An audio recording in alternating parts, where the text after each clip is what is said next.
Dear friends of market crashes, the crypto market dramatically fell. This is what we've been waiting for.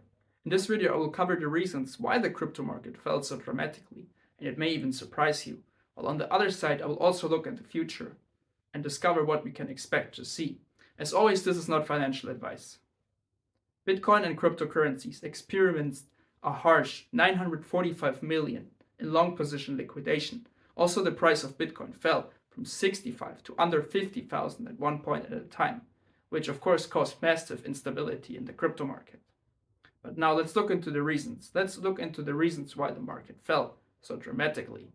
Well, it was a series of events that have been very negative. First, there was negative non-farm payroll data in the United States, which basically indicates that less jobs were created than initially expected. A total of 114,000 jobs were created, which means that the unemployment rate in the United States is rising to around 4.3%, which could of course indicate instability in the economy. And this of course can also affect asset classes that are traditionally riskier, like Bitcoin and cryptocurrencies. On the other side, also the counterpart to the crypto market, the stock market, also dramatically fell. The main victims were the Nasdaq and the Dow Jones that fell by over 10% from its initial record-breaking high on August 2nd. This was because of the concerns that the tech stocks that are so massively valuable are actually overvalued. Main victims were Tesla and also Alphabet. On the other side, Bitcoin ETFs and also Ether ETFs experienced dramatic outflows. They experienced dramatic outflows of minus 237 million and for Bitcoin, while 130 million on the next day, while for Ether it was minus 54 million, while actually seeing inflows the next day of 47 million. This was followed because there was a company called Gemini Trading that went bankrupt, and of course they had to repay, and some of their assets that they held were Bitcoin and Ether ETFs. So of course those had to be sold, which of course led to further downward pressure in the market. However, what I think is the main reason that the market has dramatically crashed is because carry trading is no longer possible. Carry trading was a strategy where investors or institutions borrowed the Japanese yen. They borrowed the yen and invested in high yields assets, and because the yen was devaluating, it was actually a pretty profitable strategy, as you could even invest, for example, in the United States dollar and make profits. However, the Bank of Japan put a measure. They finally said no to the strategy, and they have announced that they will increase the interest rates, and this means that the price of the yen will increase, which of course then means that the profitability of the carry trading strategy of a yen being devalued is not possible anymore, because the yen is increasing in value, and therefore it cuts the profits from investing in high yield assets. And this led to investors and institutions liquidating their yen, which of course was also noticeable in the Japanese stock market, as the Nikkei dropped a total of minus 12.5% in one day, which is the largest drop since 1987 in one day. But now let's look at the other side. As well, there is a lot of negative data. This is not all that is currently going on in the crypto market, as there are actually some signs that it might actually be an overreaction, which I personally think will happen. I think there will be a rebound. When looking at the on-chain metrics of Bitcoin, there are more addresses created after the crash than before, which of course is a sign of adoption, more interest. Also the hash rate, which can indicate miner confidence and network security, also increased. While on the other side, it's interesting to know that the mining revenue has of course decreased, and this could potentially mean that while the mining revenue decreases, it's less profitable to mine Bitcoins. Less Bitcoins will be in the market, and this of course with scarcity could mean the price of Bitcoin will go up again. On the other side, there are also some macro events that could be very important.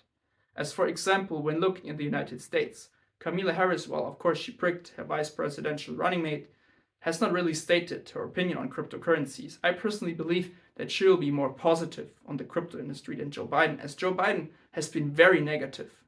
And of course, this was also one of the reasons why Bitcoin declined, as On the other side, Donald Trump announced he will massively support Bitcoin. He will massively support Bitcoin. And of course, as his chances at the moment are diminishing, this could, of course, have an impact on the price of Bitcoin.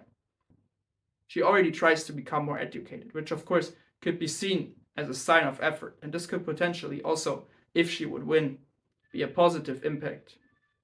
On the other side, Russia also announced that they will experiment more with international trading activities and they will allow cryptocurrency mining.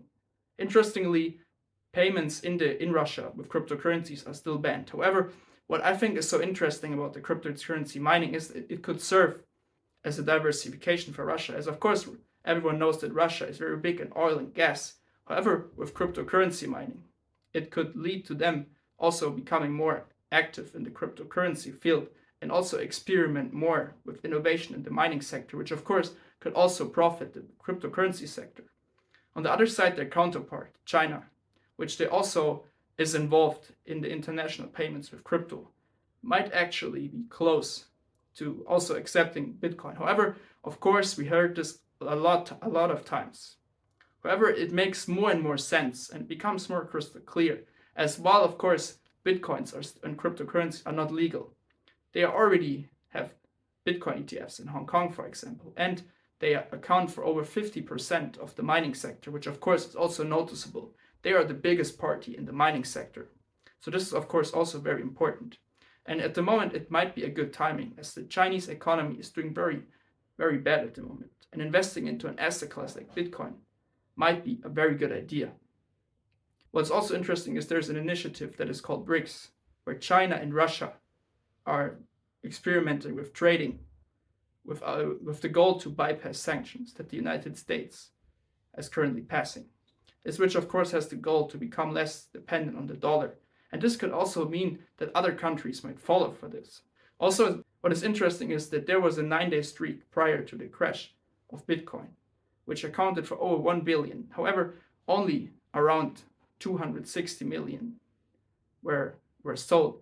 On the other side, I think it's not so massive as expected. And also for the Ether ETF, they also even saw an inflow of 47 million, which leads them to just an outflow of 7 million, which is not so dramatic.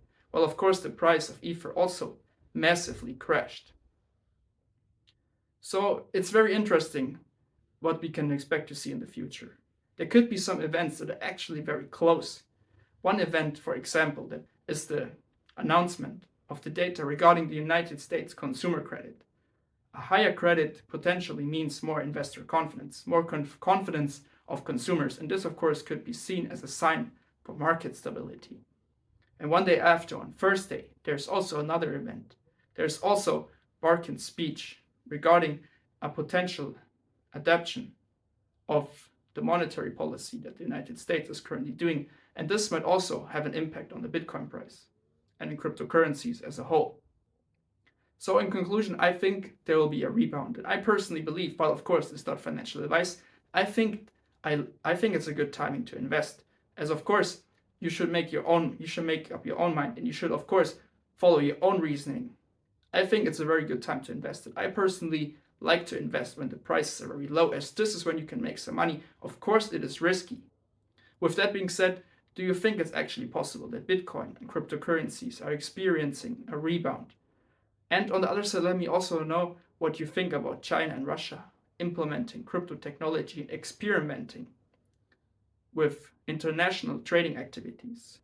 Also make sure to check out my previous videos. I recently uploaded a video about Kamala Harris talking about her crypto moves. This is of course also very important to be prepared for the future. Same goes for Russia's crypto moves. This is the video I recently uploaded. That's it for today. I will see you in the next video.